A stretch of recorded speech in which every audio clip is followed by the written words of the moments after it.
banidos para serem julgados no país. Apesar de o mesmo estudo... Alô? Pega o outro. Tem esse ao lado, é. Alô? Ah, tá. Sim. Apesar do mesmo estudo considerar a Só um possibilidade... minutinho, por favor, ele vai pôr o som para a senhora. Só um minutinho. Pode falar. A possibilidade de capitalizar o fato, desde que o regresso da madre fosse acompanhado de uma bem orientada campanha de divulgação e de ação psicológica, expressão que parecia bem em moda. A decisão de Armando Falcão não foi compartilhada por Alberto Rocha. Esse foi o funcionário, chefe de gabinete, que pediu que parasse com a protelação.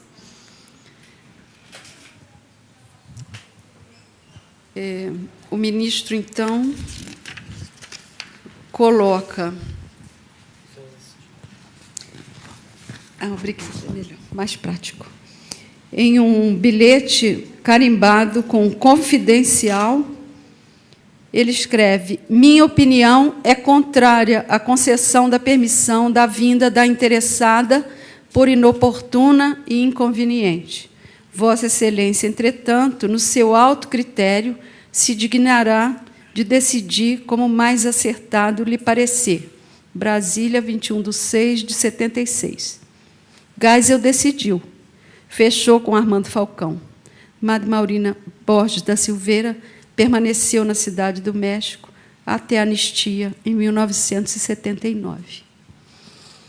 Bom, cessando a parte da documentação, eu queria, se vocês me permitissem, eu já me alonguei bastante, mas eu queria dizer que, estuprada, Madre Maurina foi. Mas não foi a Madre Maurina que foi estuprada, foi a igreja. Estuprada foi a sociedade, estuprada foi a minha geração de mulheres e todas as outras, ao não se conseguir contar essa história tão exemplar de invasão do corpo feminino, da supressão da liberdade. E eu queria dizer o seguinte, que a Madre Maurina foi invadida moralmente, sexualmente, e no que há no ser humano de mais significativo, que é o seu querer. Quando você suprime a vontade e o querer, você suprimiu a liberdade. E foi isso que suprimiram de nós. A liberdade. É por isso que hoje, quando eu até entendo que historiadores, sociólogos, compartimentem essa história para melhor estudá-la, dividam em períodos, coloquem nela adjetivos. Eu me lembro da minha lição nas aulas de jornalismo, de evitar os adjetivos. E, na ditadura, a gente não pode usar adjetivo. Ela não pode ser dividida em segmentos, em períodos. A ditadura é um período só, porque ela é um ato só. É o ato da supressão da liberdade. O que vem depois é apenas a progressão da violência para manter esse poder. Então, eu gostaria muito de deixar registrado aqui que a história da Madre Maurina é a mais emblemática desse período, porque aviltou todas as instituições, todos os sentimentos humanos, toda a dignidade feminina e toda a dignidade de uma sociedade que não teve sequer o direito de conhecê-la. Obrigada a todos por terem a paciência de me ouvir.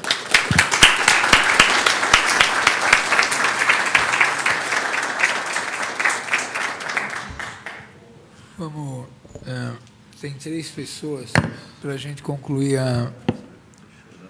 esses depoimentos. Então, eu queria propor, até fazer na forma de consulta. Carmen, você vai... Espera um pouquinho, deixa eu me organizar aqui.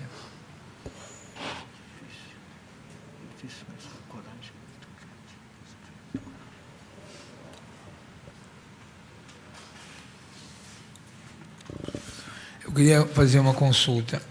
Queria ver se o Padilha, que é uma pessoa desse setor religioso da Comissão Nacional da Verdade, e o nosso companheiro, nosso irmão Padilha, fazia uso da palavra.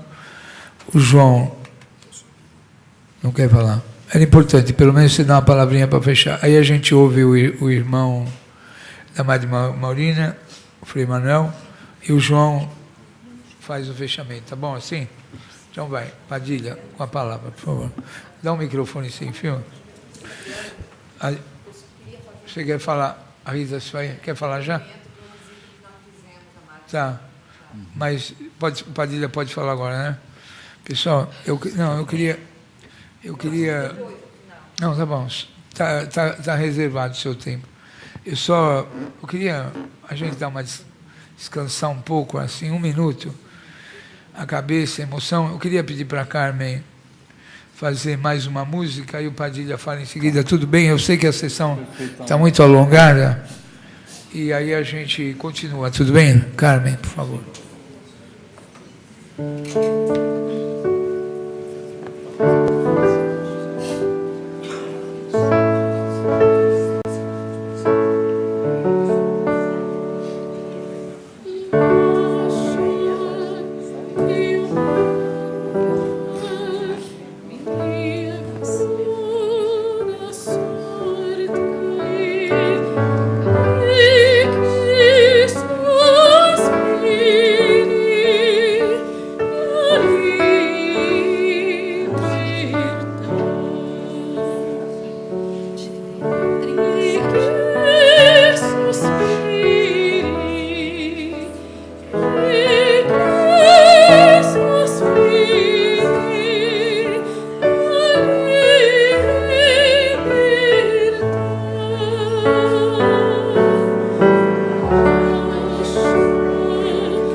Pessoal, Carmen vai cantar Ave Maria e aí a gente prossegue, tá bom?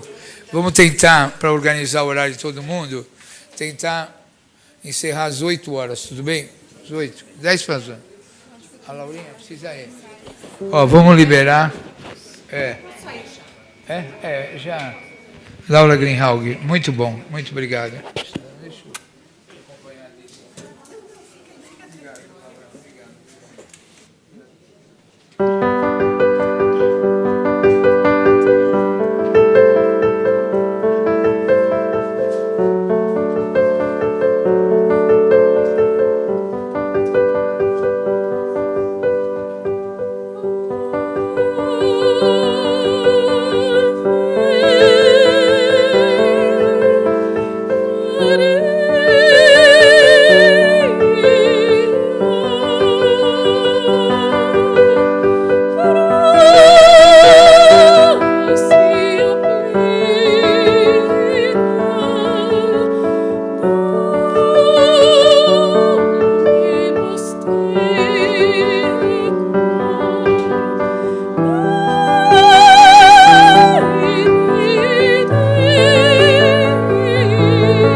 Obrigado, Carmen.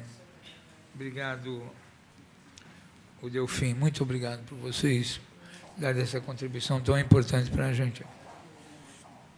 Bom, vamos nos recompor. Rita, está aí? A Rita. Aqui? A Rita fica conosco aqui. Anúncio aí. Fica aqui ao lado da Matilde. Padilha, vem um pouco mais para cá, para a gente reorganizar a mesa. Ou a Rita fica aí, tá bom. A Matilde fica aqui. A Denise vai voltar. A Denise vai voltar? Então tá bom. E falta a Áurea. A mulher também já foi, não? Fica aqui ao lado, por favor. Só tira o quadrinho de identificação da Dulce e para não confundir a imagem da Rita Padilha. Nosso querido amigo Anivaldo Padilha. Padilha. Obrigado. Acho que todos nós, né, estamos aqui bastante tomados pela emoção e eu gostaria de, em primeiro lugar, agradecer aqui publicamente à Comissão Estadual da Verdade por essa iniciativa de uma audiência pública sobre Madre Maurina.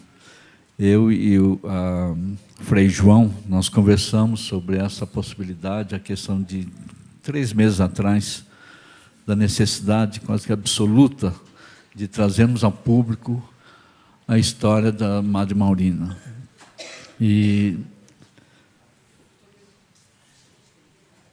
Bom, deixa eu me apresentar, eu sou Anivaldo Padilha e coordeno na Comissão Nacional da Verdade o grupo de trabalho que investiga o papel das igrejas durante a ditadura. Tanto o papel daqueles setores que resistiram à ditadura, quanto os setores das igrejas que colaboraram, foram coniventes, foram omissos em relação à ditadura. E tenho participado organizado audiências públicas para discutir essas questões, colhido depoimentos de pessoas que sofreram, foram vítimas da repressão, tanto da repressão da própria ditadura, mas também a repressão interna nas igrejas, porque pessoas que se opuseram à ditadura sofreram também repressão interna nas igrejas por parte daqueles setores que apoiavam a ditadura. E para mim, vocês devem ter percebido que, durante quase todo o decorrer dos depoimentos aqui, eu não conseguia conter as lágrimas, por vários motivos. Um deles é que a própria história da Madre Maurina é muito dolorida, né? Para a gente passar imune, emocionalmente falando, quando se narra a sua história. Mas também porque eu estive preso na mesma cena que o pessoal de Ribeirão Preto estava, em 1970.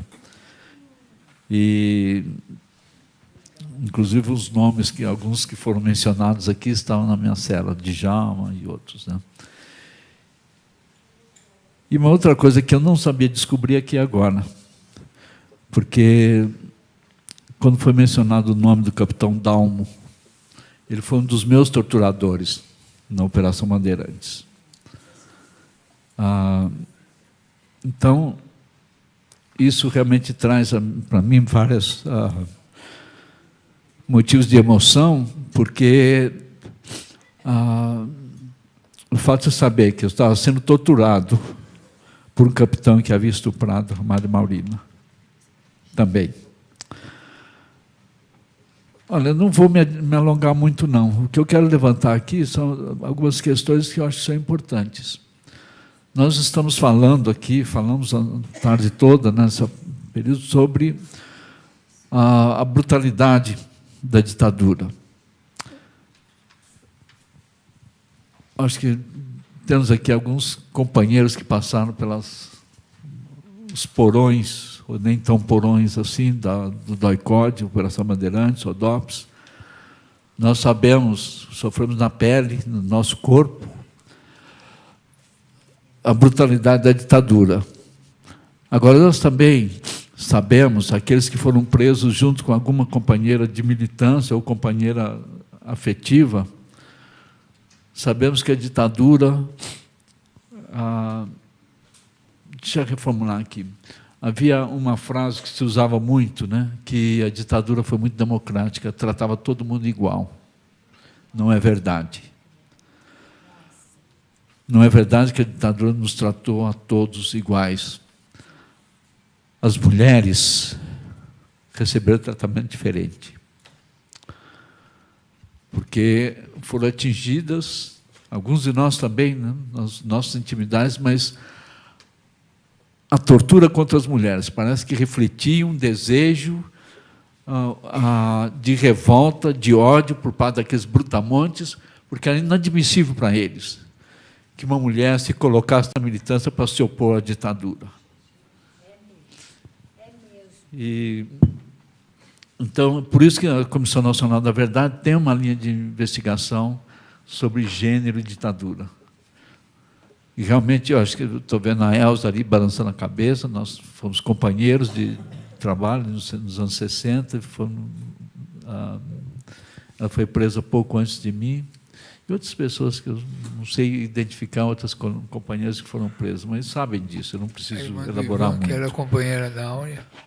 Nós sabemos, a Áurea está aqui, nós sabemos que realmente a ditadura tratou as mulheres de uma forma muito mais brutal do que nos tratou a nós. Agora, tem um outro aspecto que é importante também mencionar aqui.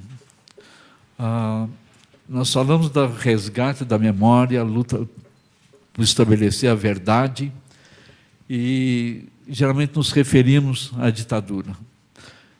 Um dos objetivos do meu grupo de trabalho, do grupo de trabalho ao qual eu pertenço, está aqui a colega Lucy, que também é a nossa gerente, digamos, é também resgatar a verdade sobre o que ocorreu com várias instituições, mas no nosso caso, principalmente as igrejas. E a história de Maurina, eu acho que expõe de forma dramática como a Igreja Católica trata as suas mulheres. Como é que ela trata a questão de gênero? Como é que ela olha o papel da mulher na sociedade e também dentro da igreja? Eu creio que eu me refiro aqui à Igreja Católica porque a Madre Maurina era uma freira católica, mas eu posso fazer essa afirmação em relação a todas as outras igrejas cristãs. E aqui, nesse momento, eu tive uma consciência muito mais aguda do papel que o grupo de trabalho pode ter, que é o expor essa verdade, ao recuperar a memória, possamos talvez chegar à justiça, que as igrejas olhem de uma maneira muito consciente a questão de gênero e como é que elas olham e veem o papel das mulheres, porque nós sabemos muito bem que a discriminação de gênero ela tem tido e sempre teve uma justificativa religiosa para discriminação, opressão e exploração da mulher na nossa sociedade. É claro que a Comissão da Verdade ela não vai interferir em nenhuma igreja, porque não é o papel dela, são comissões do Estado, mas eu acho que o simples fato de nós colocarmos para a sociedade esses fatos, eu acho que eu faço aqui um apelo, né, que realmente as igrejas tomem consciência disso e mudem a sua maneira de ver.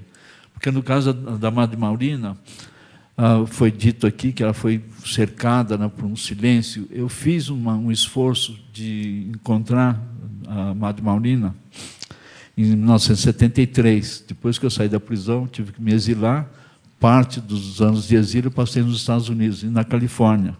Eu fui ao México várias vezes e em 2 ocasiões eu tentei fazer contato com a Madre Maurina e sempre esbarrei no grande muro de silêncio. Eu disse a Denise antes, né, que hoje à tarde, que a Madre Maurina foi sequestrada 2 vezes. A primeira pela ditadura e a segunda pela igreja. Obrigado.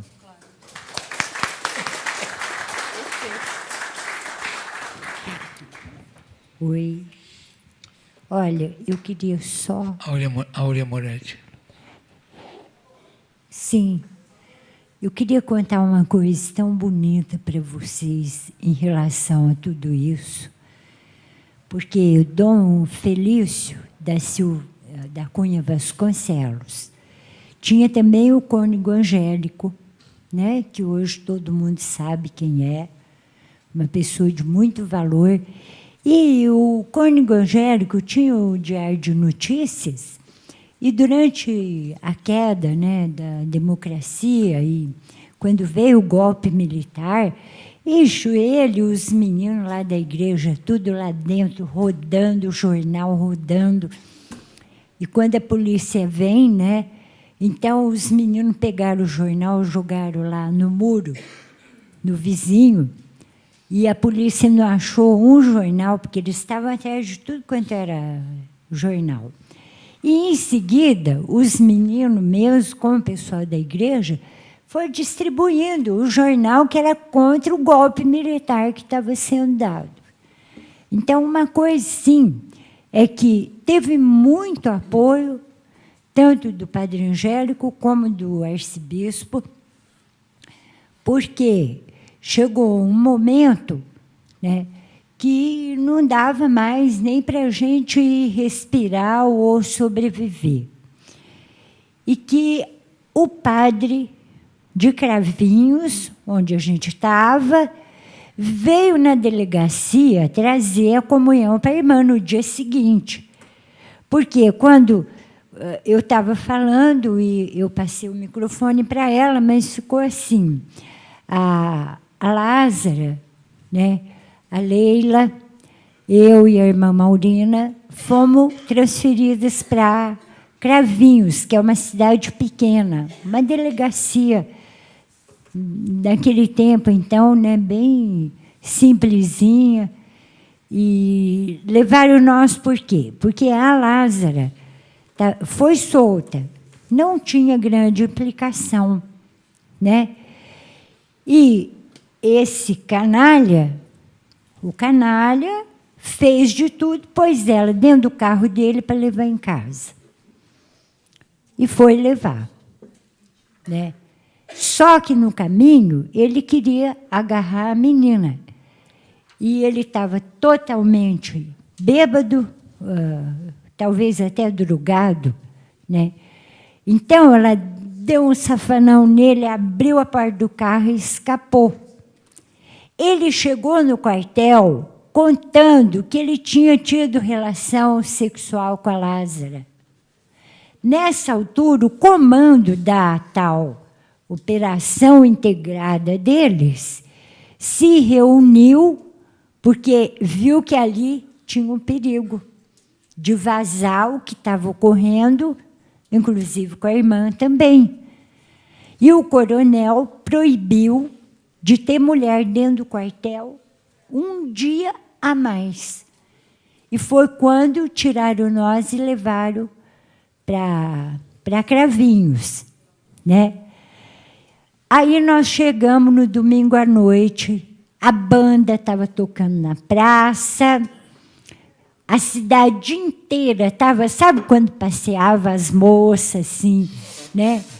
Que falava assim, que era para arrumar namorado e tal, as famílias, a cidade, o principal da cidade viu a gente chegando. Eu desci algemada, em seguida a irmã, com uma roupa, ela era uma senhora, a Leila e a Lázara, e entramos na delegacia. E então o padre da cidade ficou sabendo que a freira estava lá. E no dia seguinte ele foi levar a comunhão para ela.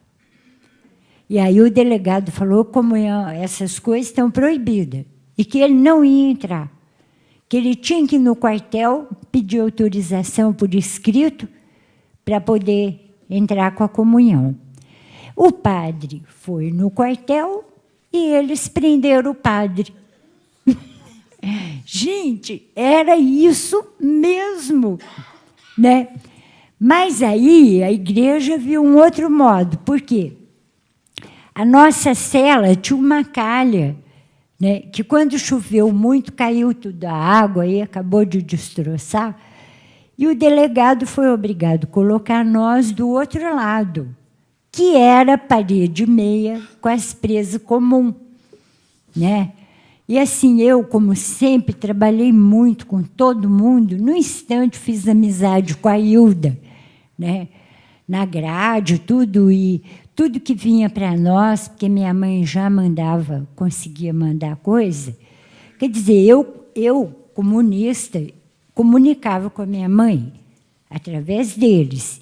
E a irmã Maurina, por que estava incomunicável?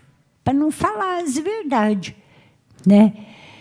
E então, a Hilda, né?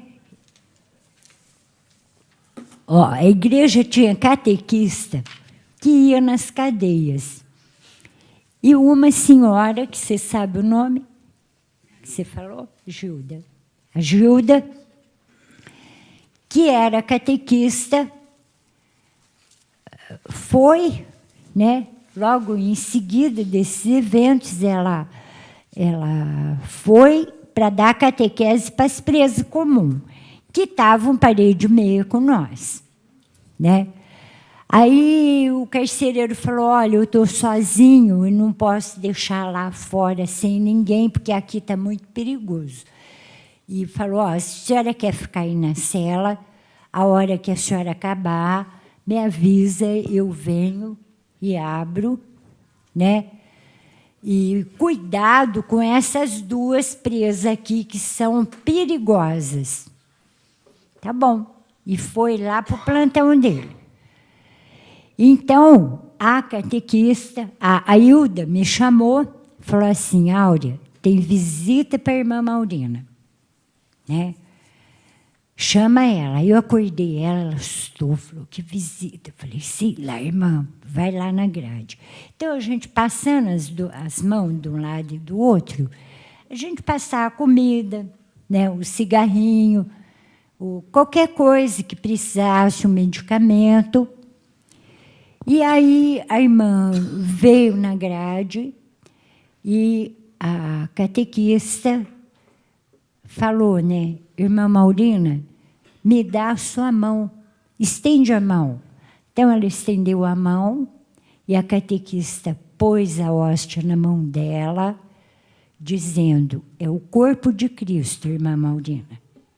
E a hora que ela viu e que era, começou a chorar e falou para mim que ela queria que eu comungasse com ela. Eu falei, mas irmã, eu sou comunista, pelo amor de Deus. Ela falou, você não é nada. Deus acredita em você. Aí nós se abraçamos e ela comungou. Eu não aceitei tomar hóstia porque eu achava que era um desrespeito, né? E comungou. E aí a gente sentia uma energia tão boa, tão grande, ficamos tão felizes nós duas, porque o Dom Felício e o Padre Angélico é que faziam essas artes. Dom Felício ia nas passeatas com a gente. Eles mandavam abrir a catedral quando a gente estava fazendo a confusão. Uma vez, o próprio arcebispo, que foi peitar a polícia na frente do palácio, porque tinha entrado uma tantada de estudantes correndo dentro do palácio e os padres estavam soltando pela outra rua. O padre Celso Ibson de Silos foi preso em 1964. Ele ia para a área rural com aquele tal de índio, que era o Irineu de Moraes, o comunista e o padre trabalhando na área rural para fazer tipo sindicatos. Quando veio o golpe, o padre foi preso. E o Irineu de Moraes caiu no mato, porque o bicho era esperto, né? Era tudo assim. Então, tem toda uma tradição em Ribeirão da participação da igreja. Dona Aura, deixa eu falar uma coisinha para a senhora. Só. Deixa eu falar Não, uma coisa. É o seguinte, eu sei que tem horas e horas de depoimentos gravados com a senhora lá na Unesp de Franca. Tem, A sim. senhora e o Vanderlei Caixa. Agora eu queria pedir uma coisa para a senhora, que é o seguinte, é impossível, nós fizemos um formato de mesa, que é o seguinte, a senhora podia ficar até quarta-feira conosco, que o Dom Angélico vem aqui, às 10 horas, a gente dava um jeito. Eu sei que a senhora está com problema de saúde na família, a senhora fez um esforço enorme, veio de ônibus. Ah, mas foi tão bom ter vindo, meu então, Deus. Fica com a gente até quarta. Uma benção. Aí a gente dá corda, a senhora fala o tempo que a senhora quiser. Não. Porque eu preciso... Acabar, né? Não, mas só falar assim, que eu tenho que voltar, né? Hoje ou amanhã cedo para lá, porque eu trabalho na Secretaria da Saúde, o secretário me Quantos anos a senhora tem, dona Aura? Eu vou fazer 69 agora, e o ano que vem eu vou ser expulsa do serviço público. Então, eu vou pegar uma vassoura e pedir para todo mundo me ajudar. Bom, aí, o que eu posso? Eu posso estar aqui quarta-feira às 10 horas, de volta. Aí eu dou um jeito. Inclusive, na sexta, eu vou fazer o depoimento da greve de fome com o pessoal do DOPS. DOPS não, do Memorial. Né? Então, gente, mas olha, então, só assim, agora eu encerro mesmo. Eles excomungaram os delegados. Dom Felício, Padre Angélico, com todo mundo da região.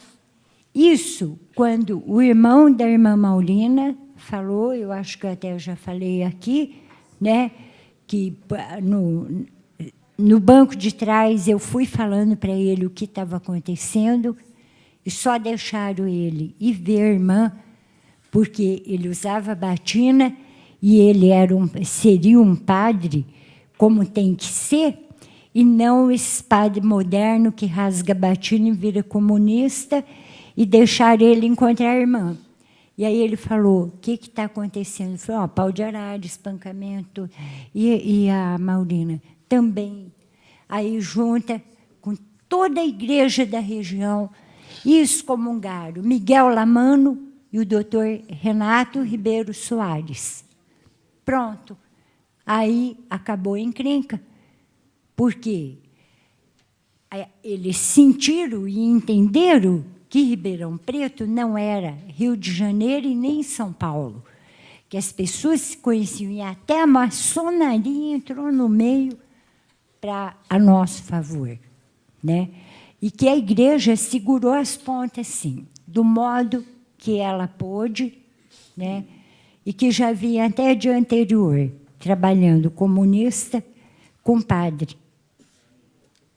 Boa noite para vocês.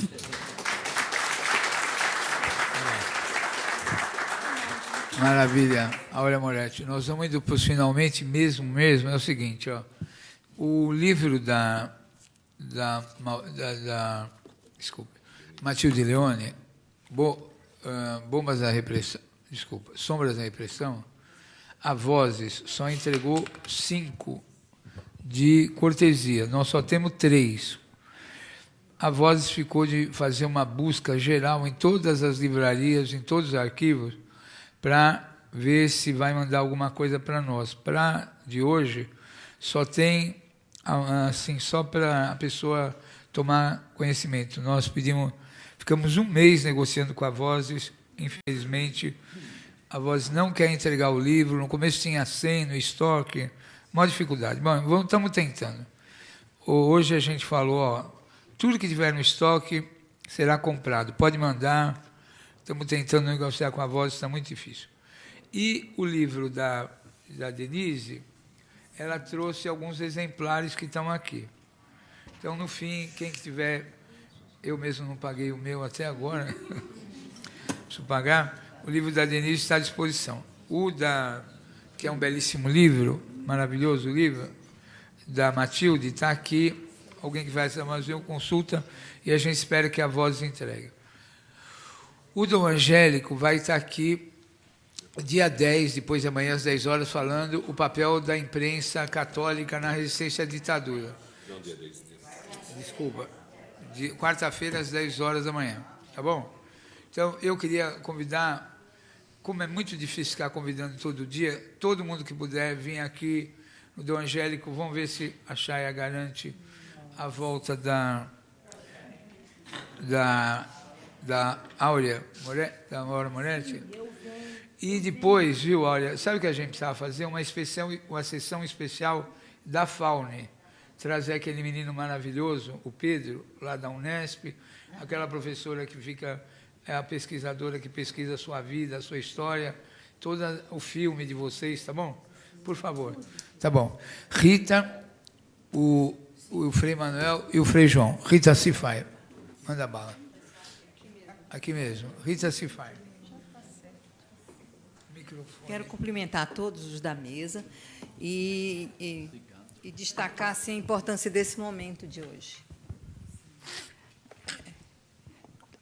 Os trabalhos da Matilde Leone, o trabalho da Denise, o livro da Denise, o livro da Matilde, os relatos todos vão construindo, na realidade, a partir dos fragmentos dessa história toda, vão criando a condição da verdade ser revelada.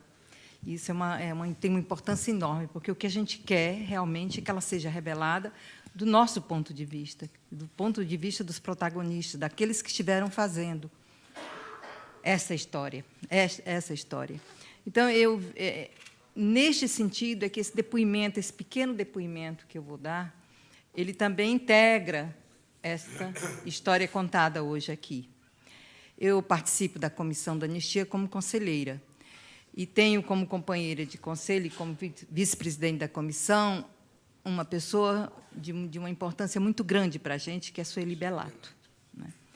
E a Sueli Bellato, ela tinha uma preocupação, tem até hoje, mas tinha, num determinado momento, uma preocupação muito grande com a Madre Maurina. Ela sempre estava pensando qual seria a forma de chegar à Madre Maurina ou de fazer acontecer, criar uma programação, dentro da nossa programação de anistia, um momento de homenagem à Madre Maurina, pela idade avançada dela, pelas circunstâncias da história, da vida dela hoje, pelo irmão dela, que ela sempre falava com o senhor, que ela achava que também era uma pessoa que, nessa história toda, sofreu e sofre muitos. Então, era importante para a família dela ver resgatado um pouco da história dela, do ponto de vista, no caso, institucional. Quer dizer, é o Ministério da Saúde, da Justiça, através da Comissão de Anistia, que reconhece a prática de atos de exceção contra a Madre Maurina e cria um momento de homenageá-la, né? Mesmo ela não querendo entrar com o pedido de anistia política, porque isso não estava dentro e nem podia estar diante das condições de vida dela, de vida e de irmandade, da ordem dela, da congregação que ela fazia parte. Quer dizer, ela tinha um compromisso com a congregação, isso parecia sempre, de não falar, de não revelar. E hoje ficou claro aqui que muita coisa ela gostaria de ter falado durante esse processo, durante esse tempo. No entanto, ela se sentia, enfim, obrigada, ela se sentia compromissada, eu acho que a palavra, ela tinha um compromisso de não falar. Então, nós fomos... Aí a Sueli conversou com Paulo e resolveu que ela iria a Ribeirão Preto para fazer uma visita à Madre. Escreveu para a congregação, falou com a irmã responsável pela congregação, que autorizasse a ida dela lá. E então ela pediu, ela não queria ir sozinha, ela queria ir com outra pessoa da comissão, né? E ela me perguntou: você pode ir comigo, Rita? Eu digo: vou sim, com todo prazer, lhe acompanho nessa visita. E fomos as duas a Ribeirão. Já sabíamos que iria ter algumas dificuldades, porque na correspondência que a Sueli manteve com as irmãs da congregação, ficou claro que a visita tinha que ser uma visita muito rápida, que a Madre Maurina passava por um momento delicado de saúde e que nada de política deveria ser conversado com ela. Então, a Sueli aceitou as exigências e disse: vamos. E fomos. Quando chegamos numa hora, não pudemos entrar no primeiro momento, na parte da manhã, porque ela estava descansando, e voltamos às 14 horas, que foi a hora marcada para a visita.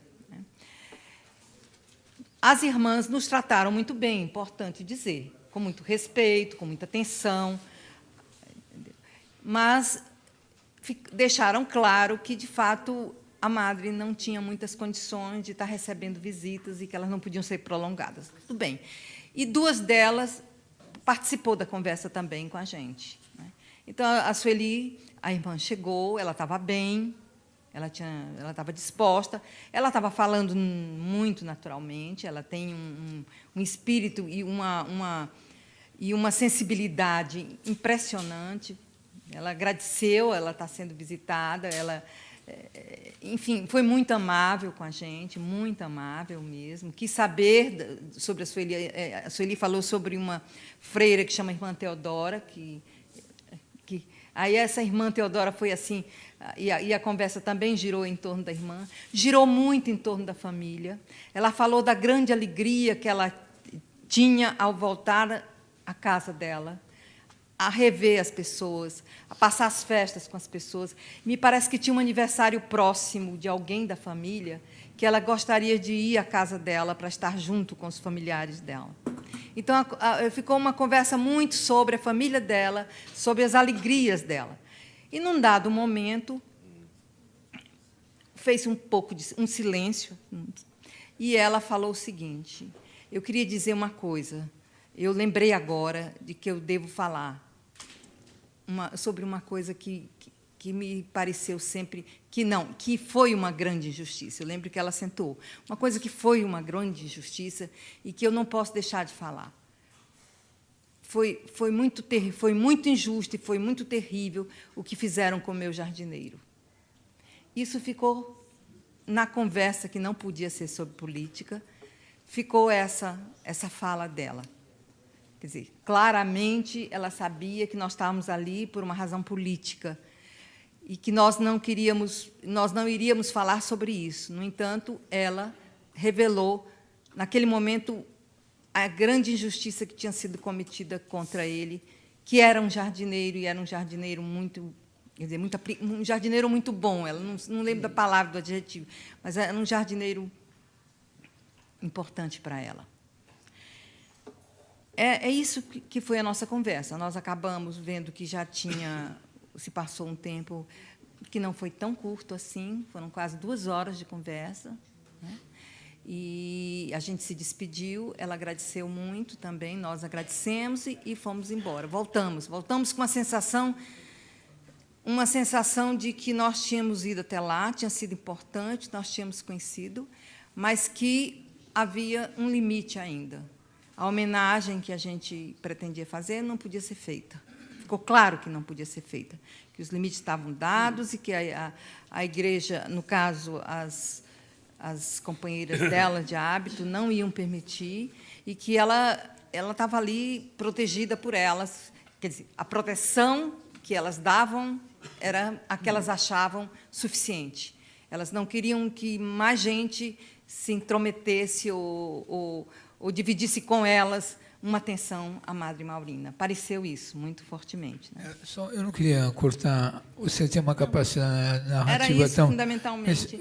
O jardineiro ficou nisso. O jardineiro ficou nisso. Tá. Era um jardineiro, eu acho que era o homem da pasta. É o Eu tenho a impressão que era o homem da pasta. Era o homem da pasta. É o Quando eu vi hoje a história do Homem da Pasta.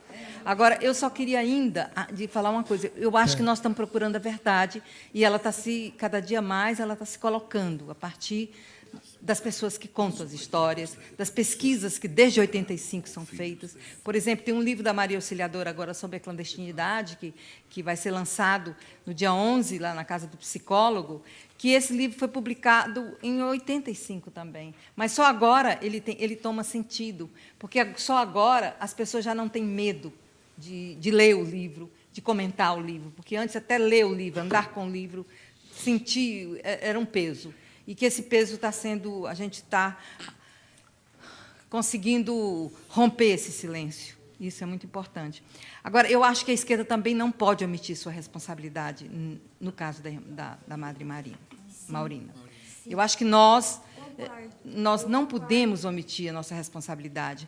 Eu acho que, quando a Laura falou na questão de ser usada, o que a Laura estava querendo dizer, porque jamais ela seria uma pessoa a ser usada, com certeza, pela consciência que ela tinha, pelo modo como ela agia. Ela não era uma pessoa, não foi usada no sentido de aproveitar, que as pessoas pudessem se aproveitar dela. Não, eu acho que não era esse o sentido que a Laura estava dando, mas sim de que ela não tinha noção, ela não tinha conhecimento de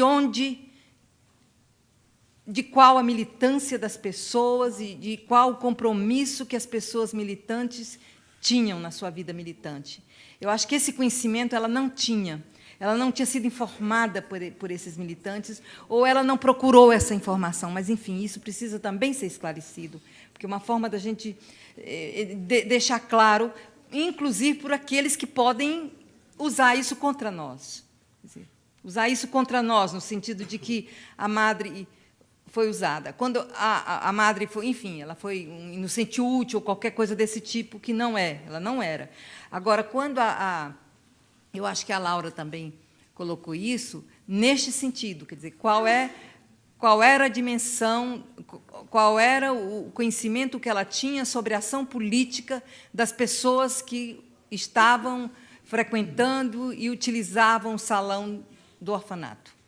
Uma outra questão que eu acho que a gente também não pode se omitir enquanto esquerda é uma outra questão, por que ela foi incluída numa lista de sequestros? Se o grau de militância dela e compromisso dela não era, naquele momento, enfim, tão importante ou tão destacado.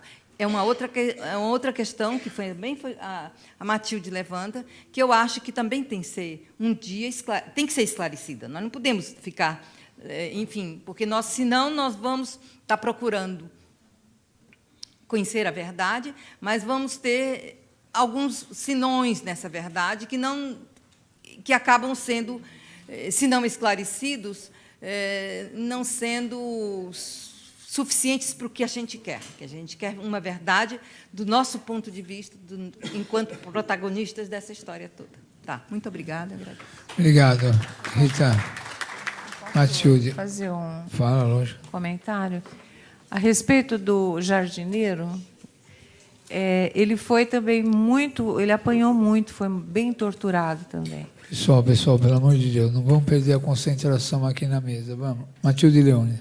E a Madre Maurina ela sentiu uma culpa muito grande por esse jardineiro ter sido preso, ter apanhado muito, porque quando ela foi presa, a primeira coisa que ela viu, os policiais levaram a Madre Maurina para um cubículo onde o jardineiro estava, tinha apanhado, estava todo machucado, e acariou os dois, né? Eles foram acariados, e ela ficou assim mortificada. Era uma coisa que, durante todas as vezes que nós conversamos, ela sempre voltava no jardineiro, né? Então, eu até entendo porque foi a única preocupação, não foi a única fala dela para vocês que remeteu a uma questão política, né? Era o jardineiro, né?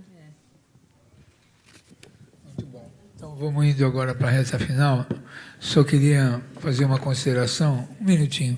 O novo Procurador-Geral da República fez um anúncio, né, um alerta, que ele era totalmente favorável à revisão da lei da anistia e que havia necessidade.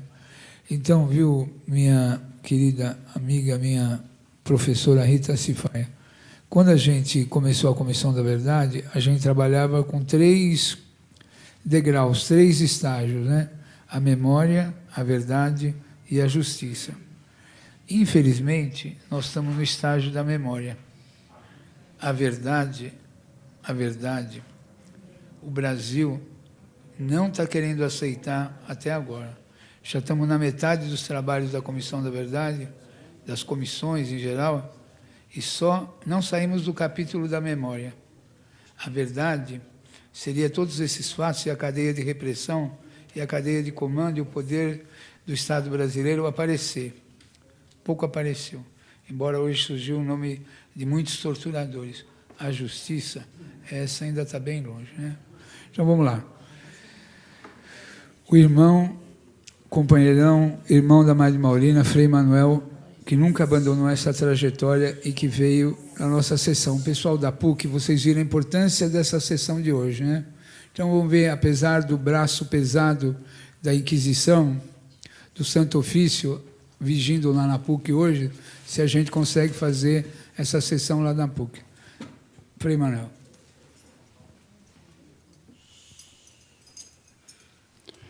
A minha fala vai talvez parecer um pouco fala de padre, mas é aquela história, né? O uso do cachimbo entorta a boca. Mas já foi muito bem explanado tudo, colocado como devia ser. E me agradou muito, desde o primeiro momento, o Vila Lobos, que foi cantada aí, Baquiana, número 5, uma beleza. Eu gosto muito de música e casou bem aí com essa homenagem que está vendo aqui, praticamente uma homenagem, né? De Amada Marina, minha irmã. Eu vou considerar um pouco mais, já que tudo foi falado muito bem, além dessa música, o final aí das 2 escritoras, né? O final daí de 2 tipos de estupro que pode ter havido, né? E acho que bem esclarecedora foi a carta da Madre Maurina para o ministro da Justiça e o relato de Dom Evaristo Arnes. Dom Evaristo Arnes disse a Maurina e à congregação que entrou na luta a partir do caso da Maurina, franciscana como ele, né? E não é à toa a gente fala da igreja, né? Mas Dom Evaristo Arnes foi uma comissão, tortura nunca mais, acho que a gente não pode também esquecer esse lado, né?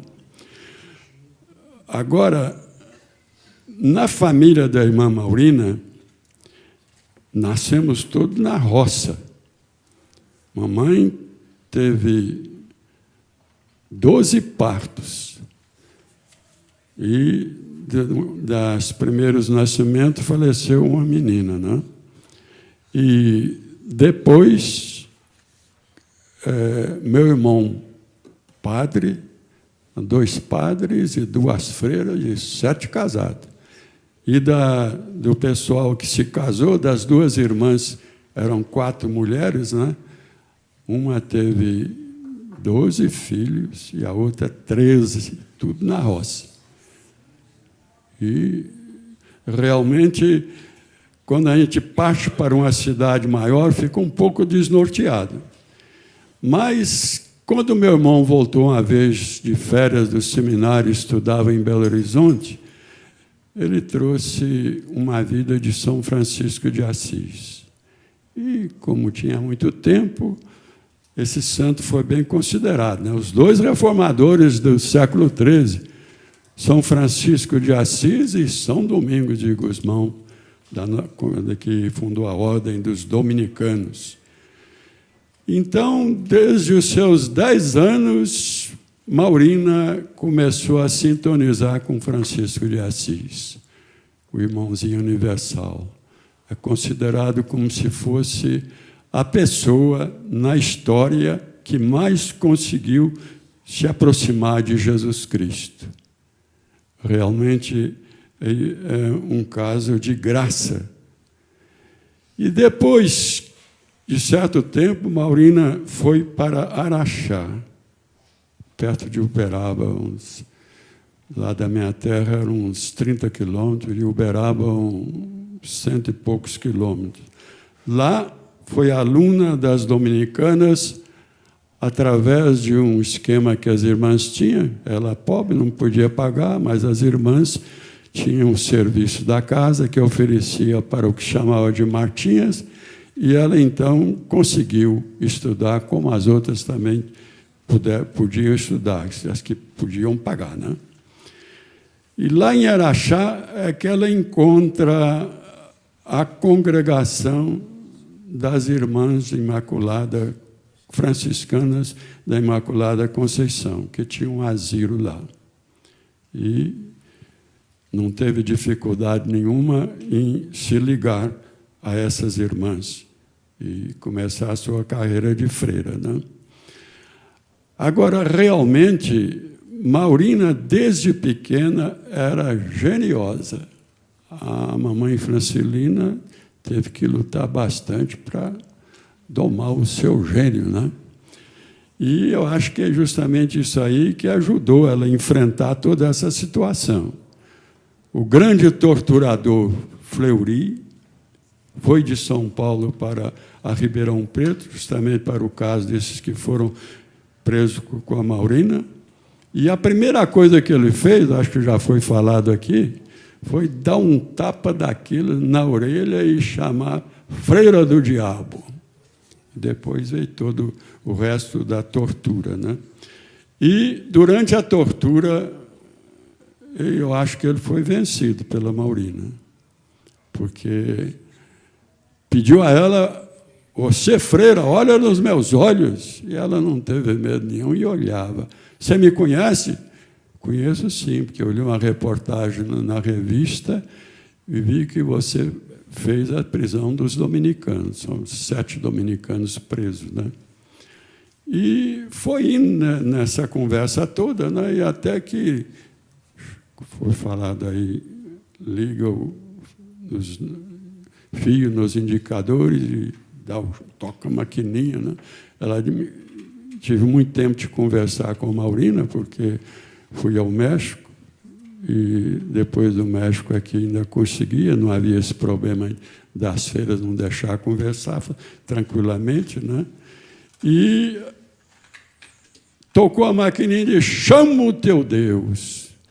E ela, acho que uma resposta muito importante, que para mim é o Evangelho. Quando vocês forem perseguidos, vocês não precisam ficar pensando no que vai falar, porque vai chegar na hora.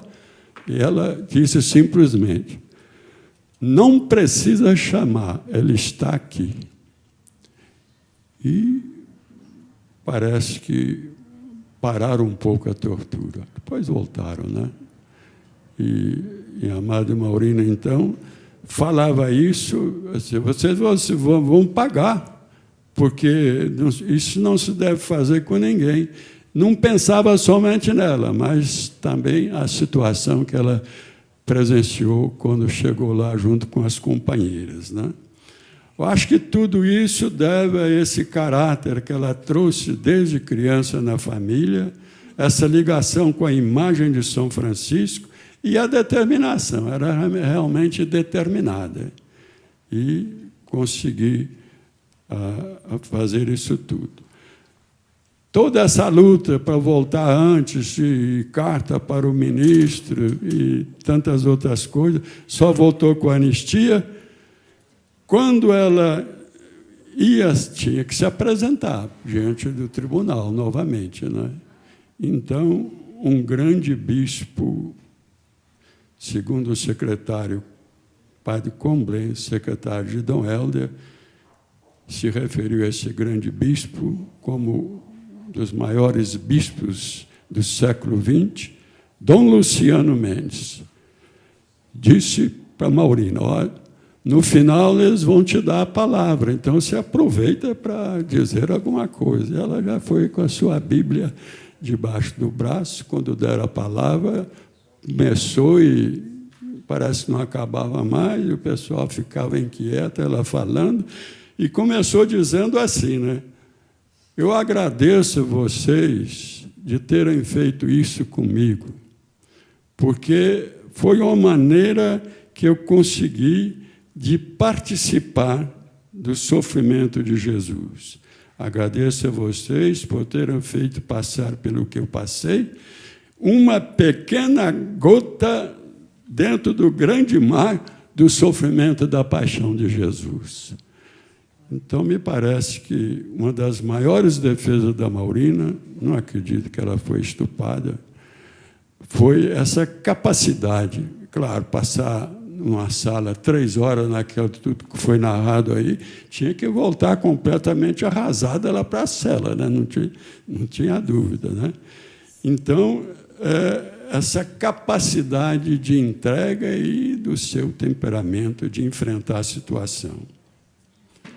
E passando para o final da vida de Maurina, final da vida, esse tombo que ela levou lá do ônibus, achou a cabeça lá no México, foi colocada no corredor, até que aproximou lá uma irmã e queria saber, mas, não, avisa as irmãs de São José, descobriu que ela que era freira, então deram essa cobertura e as irmãs de São José continuou.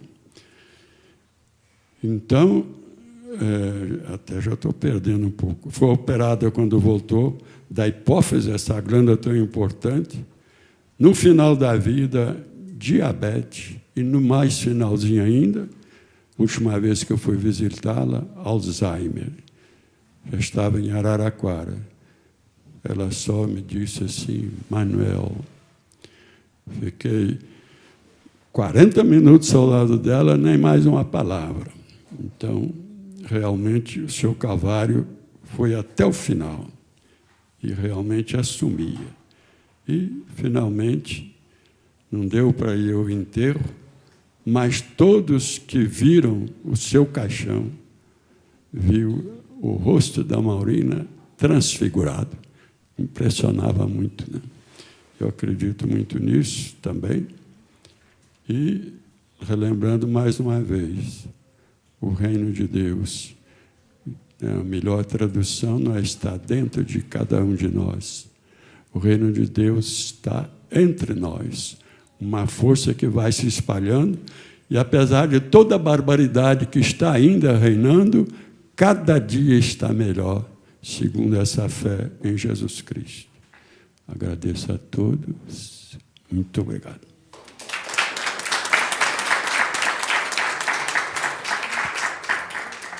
O deputado Adriano Diogo precisou se retirar, que ele tinha um compromisso na PUC, agora às 8h30. Queria agradecer ao Frei Manuel. Antes de passar já a palavra para o Frei João para fazer o encerramento, queria aproveitar a presença do professor Bernardo Kucinski, dizer que também o Adriano pediu para comunicar que no dia 29 a gente está organizando na USP uma homenagem em memória da Ana Rosa, no Instituto de Química, e teve o problema agora da greve, enfim, daquele processo dentro da USP, mas a gente vai divulgar já oportunamente o horário, o local, tudo certinho. Então, passo a palavra agora para o Frei João, para que ele possa fazer o encerramento da audiência de hoje. Meu Deus, digo eu. Quer dizer, no final desta sessão, caber a mim dizer a última palavra, quer dizer, não mereço tanta, não sei, tanta... Porque eu cheguei no 80 em São Paulo. Eu sou, não por questão de humildade, como diz, aliás, alguém maior do que eu, mas por uma questão da verdade, de ser normal apenas. Eu cheguei no 80, por isso, quando eu disse sou auxiliar, não é por humildade, mas por uma questão da verdade. A segunda coisa que me impressionou, eu também ouvi muita coisa nova nesta sessão, aprendi muita coisa. Mas a primeira reação era interessante. 2 religiosos são paradigmáticos, Maurínia e Frei Tito. mas o tratamento é completamente diferente. Frei Tito teve um acompanhamento enorme. E Maurinha, zero. É triste constatar isso, mas a verdade tem que ser dita. Outra coisa que apareceu clara hoje era de que nós também aí temos, obviamente, quem errou mais é a ditadura, mas nós não podemos simplesmente passar a fatura do outro lado, e por isso a Comissão da Verdade em relação às igrejas e às outras instituições, mas em relação à igreja é importante.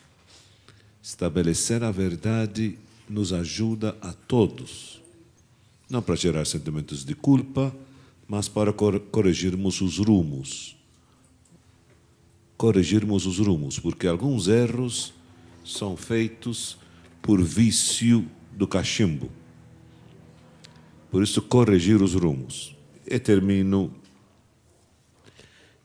Em um momento, o Politi me passou um papel e dizia para mim: João, isso não é a paixão de Jesus? Este relato não era um relato da paixão de Jesus? A isso me estimula a última ideia. Como padre, como frade, falo de frade. Sem dúvida é a paixão de Jesus. Por quê? Porque a memória da paixão de Jesus foi feita por mulheres. Os torturadores de todos as matizes nesta tragédia da Maurinha, como na tragédia de Jesus, a intenção deles era desaparecer a memória de Jesus, como parece que a intenção com Maurinha era que Maurinha desaparecesse. E como no caso de Jesus foram algumas mulheres que foram ao túmulo e por isso nós fazemos memória, nesta história de Maurinha foram as mulheres que não aceitaram o silêncio decretado.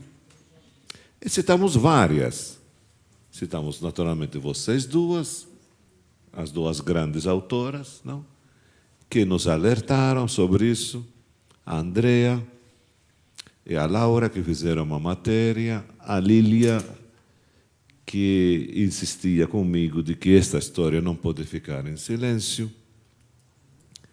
Aí eu lembrava que estas são as mulheres do Evangelho, Madalena e as outras. Por isso fizemos uma sessão parecida a outra sessão, que também foi muito emocionante, quer dizer, que nos deu esta ideia que Padilha disse também. Mesmo nos martírios, nas histórias dos martírios, dos mártires da igreja, as mulheres, como na tortura, têm um tratamento especial. Não é igual. Não é igual. Tem um componente a mais, o componente de gênero. Por isso, vivemos uma sessão da verdade. Falta passar. Desculpe, uma sessão da memória. Construindo a verdade, levantando as perguntas da verdade. Oxalá que chegaremos à justiça. Obrigado.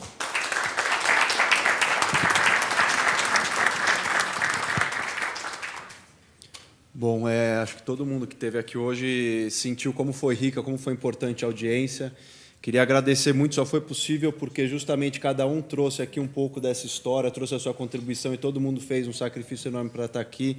Agradecer novamente a Áurea, a Denise, que veio de longe também, o Anivaldo Padilha, o Frei Manuel, o Frei João, a Matilde, a Rita, que também veio aqui contribuir depois, e a Laura, que já foi embora.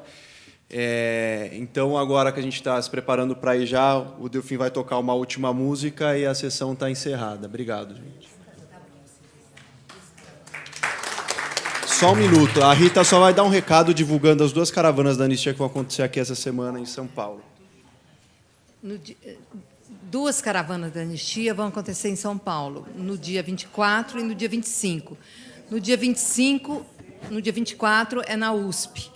E tem, no período da manhã, um seminário sobre os significados da justiça de transição no Brasil. E, à tarde, às 14 horas, a caravana